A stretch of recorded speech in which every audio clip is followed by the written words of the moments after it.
This machine has a discharge chute to allow media to be changed easily. This discharge chute is also used to retrieve small parts with a media separation screen.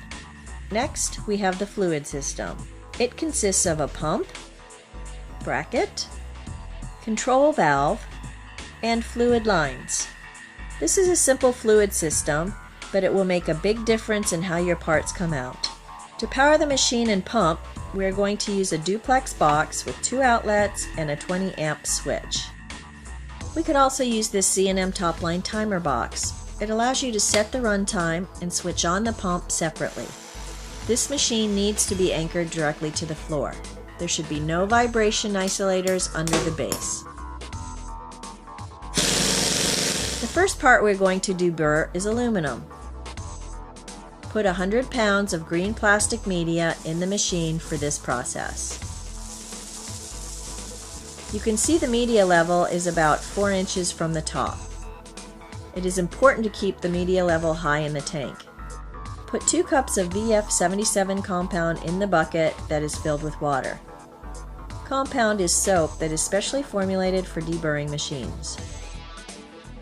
Line the pail with a heavy gauge plastic bag to make cleanup easier.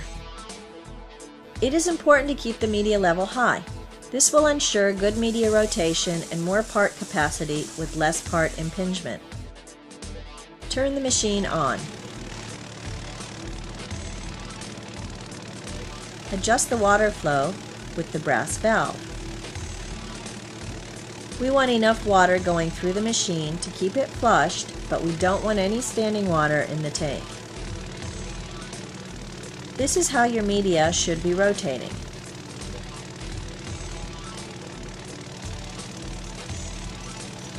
Place the part in the machine and come back in 1 hour when it's finished.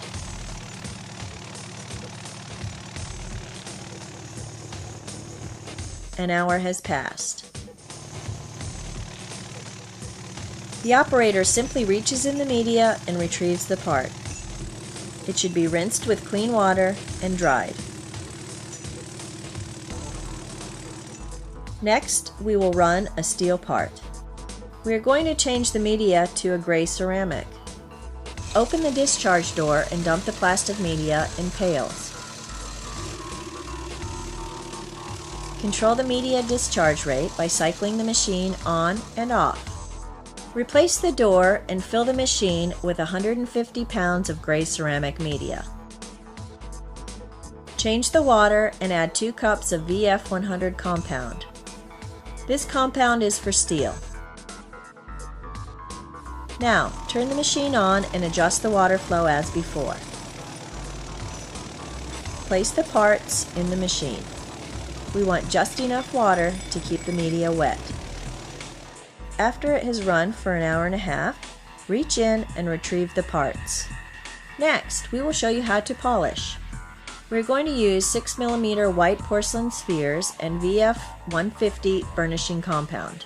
Put 180 pounds of porcelain media into the machine.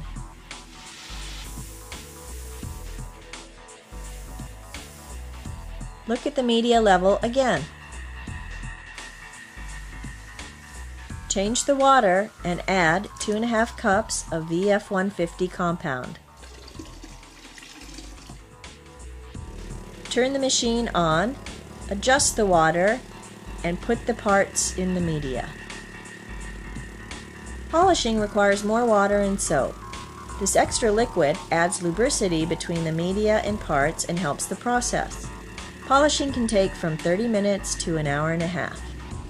This polishing process can be used on aluminum, steel, stainless steel, copper, and brass. Retrieve the parts with a handheld separation screen.